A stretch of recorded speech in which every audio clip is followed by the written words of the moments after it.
How's it going, everybody? Welcome back, Jacked Up Fishing. Well, today I'm going to show you how to pick a prop out for your boat, the correct prop. Also, I'm going to show you how to check to see if the current setup you have now is the one that's giving you the maximum performance. So stick around, here we go.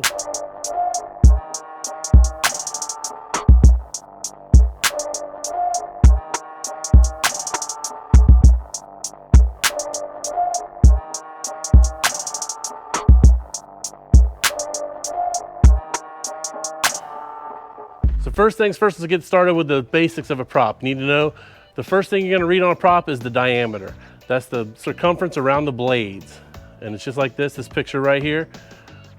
Make sure that that's the most important part about when picking out a prop. You know what you got. You have to see, and they vary between 10-inch diameter all the way up to 16-inch diameter for outboards only.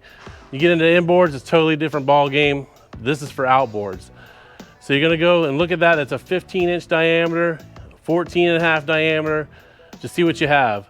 Second is you're gonna look at the pitch. The pitch is how many inches one revolution that your boat will travel in perfect conditions, without cavitation, without, you know, any air or any adverse reactions, but that's perfect conditions. So if it's a 17 pitch, it's gonna travel 17 inches through the water in one rotation. So hopefully that helps you out right there. So I have a prop here, it's a 23 pitch Mirage. So this is 23 inches per revolution through the water. So now that you got that you know how many inches per revolution that the boat goes, you know the basics about a prop. There's also different kinds of props like bow lift props or stern lift props. You'll have to talk to the manufacturer or when you're ordering props, see or do some Googling to see. Also, when you're setting up your boat, you need to know the top RPM range for your motor, for your outboard motor. They used to be back in the 80s and 90s at 2 strokes, everybody was 5,500 RPM. It was easy. Now, with all the 4 strokes, they got 5,750 for my Optimax I used to have. This one, my new 4-stroke is 6,000. The newer 4 strokes are all 6,000. I've even heard of 6,200 being a top end for some Suzukis. So make sure you check your manufacturer's top RPM range for that for your specific motor, all right? After that, you need a tachometer to even be talking about this right now. So if you don't have a tachometer, go get you a tachometer, because that's the most important thing about a boat, knowing what you're turning. So now you want to set up your boat. You have no prop at all. The good thing to start with is a 17 pitch prop. It's the most common prop used in our business. So the main thing is get a 17-inch prop to try whatever you need to do, but make sure it's the right diameter. 17 pitch in the 16 to 22 foot range. That's the most common prop everybody uses. Put it on your boat, tack, and make sure your boat is loaded down with what you normally go out and use your boat. Make sure it's loaded down. If you try it on a light boat and then you put 5 people in the boat with some gear and some ice and some coolers, it's going to be bogging down. It's going to be under-propped. So the main thing is check your boat with it completely loaded. Every pitch is 200 RPM change.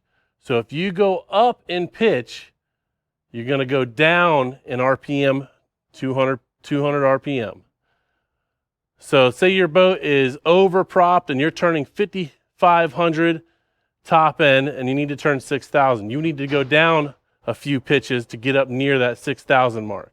Every manufacturer is different. So if you put that 17 pitch on there and you're only turning 5,500 and you need to get up to 5,750 or even 6,000, what you're going to need to do is go down to a 15 pitch. 15 pitch is going to bring you up 400 RPM to 5,900 RPM. So that's going to make and that's fully loaded. So that'll make your boat the most optimized setting, unless you go down to a 14 pitch where they really don't make a 14 pitch. But some prop companies do make them in singular pitches. Most don't. Most only go up 2 pitches at a time or down 2 pitches at a time. So it's a 15, 17, 19, 21 pitch. So the main thing is to Get it close as you can to the manufacturer's recommendations, fully loaded. That's the most important thing. So if you have that same 17 pitch prop on your boat, fully loaded, and you're turning 6,200 RPM or 6,000 RPM, what you're gonna do is you're gonna go up 2 pitches to a 19 pitch. What that is gonna do is gonna increase how many inches in the water you're going to 19 pitches, 19 inches per revolution. It's also going to drop your RPMs 400 RPMs. So what it's going to do is bring you from 6,100 to 6,200 down 400 RPM to 5,800 RPM. Put you right in the range. It also increase your speed a lot. The main thing is if you're over propped, you're turning too less RPMs with too much pitch, your whole shot's going to really suffer. So that's the main thing. You want to have it tuned perfect. Otherwise, your whole shot will be really slow out of the hole. Getting up on plane will be really slow. Main thing is get it tuned, fully loaded. I can't stress that enough. Fully loaded. All right. So now I have a 4-blade here. You're saying, what's the difference between a 4-blade and a 3-blade? 4 blades give you a little bit more torque out of the hole. If it's tuned perfect, some 4 blades give awesome performance. So another thing here, if you already have a boat set up and you're like, man, my whole shot is really suffering, and I have to get a couple people on the boat, it's tough to get on plane, or you're running out and you're like, man, I'm hitting like my rev limiter all the time, check it out. Make sure you're turning the right RPMs for a loaded boat for your specific outboard. If you're not, you're not doing yourself any favors. You can actually hurt the engine. You can suck a valve. If it's overpropped, overpropping an outboard is the worst thing you could possibly do. You can hurt the engine doing it. It bogs it down. You're only turning 5,000 RPM when you should be turning 6,000 at full throttle, shoving all that fuel through the engine. It's not a good scenario. So make sure that your prop is set. Check it out. Next time you're out, look down at your tachometer. See what you're turning, full throttle. Put the thing up on the pins one time. I'm not saying to turn your boat to the top end all the time, but just for testing purposes, put it on the pins, see what it does. Trim it out. Make sure you trim it all the way out. That's important as well. Trim your boat up, get it up out of the water. Top end is top end. So make sure you're seeing what your top end speed and your RPM is. Look down, see if it's the right RPM for your engine. If it's not, take a look. See, are you overpropped or are you underpropped? Most of the time, you're going to be overpropped, which means you're turning too much prop for your engine and you're not turning the correct RPM range. So if you're overpropped, you need to bring that prop pitch down, get up in the RPM range a little bit better. It'll also work out better in the long run for you as far as whole shot and performance, Stainless and aluminum props. There's no question stainless props produce better results. They give you them aluminum props sometimes, and they're good for like pontoon boats and little river boats, little skiffs or something like that, but they wear out. Even on them little river boats, you'll notice a big performance difference in a stainless prop. Another thing is if you're going from 4-blade to 3-blade or 3-blade to 4-blade, 3 blades are always a little bit faster because they're swinging less material. That's just a given fact. Some 4 blades are performance and they're made for big horsepower engines. That we know for a fact they do perform better because the horsepower there, the torque is there. But on a normal single outboard boat, you will have a difference, as far as the 3-blade and 4-blade. The 4-blade will jump out of the hole, lickety split. It'll jump out of the hole. That's what they're made for. Flats boats, everybody, they run 4-blade props. Heavy cup. Cup lets the prop run in dirty water. What dirty water means by like having air introduced into it.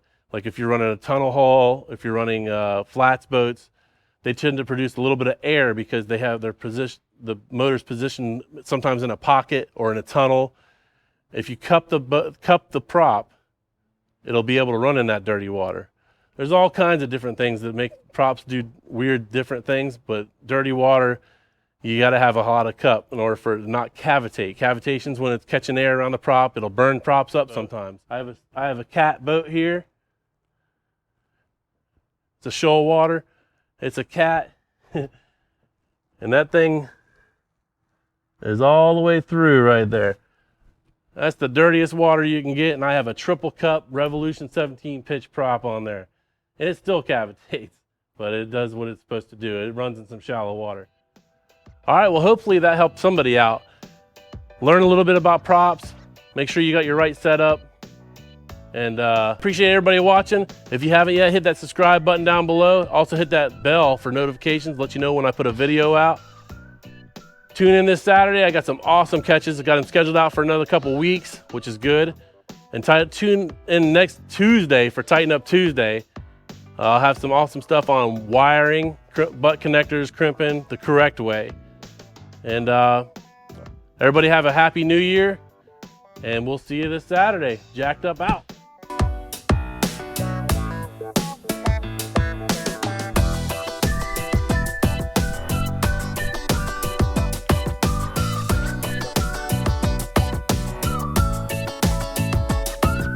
Jacked Up out.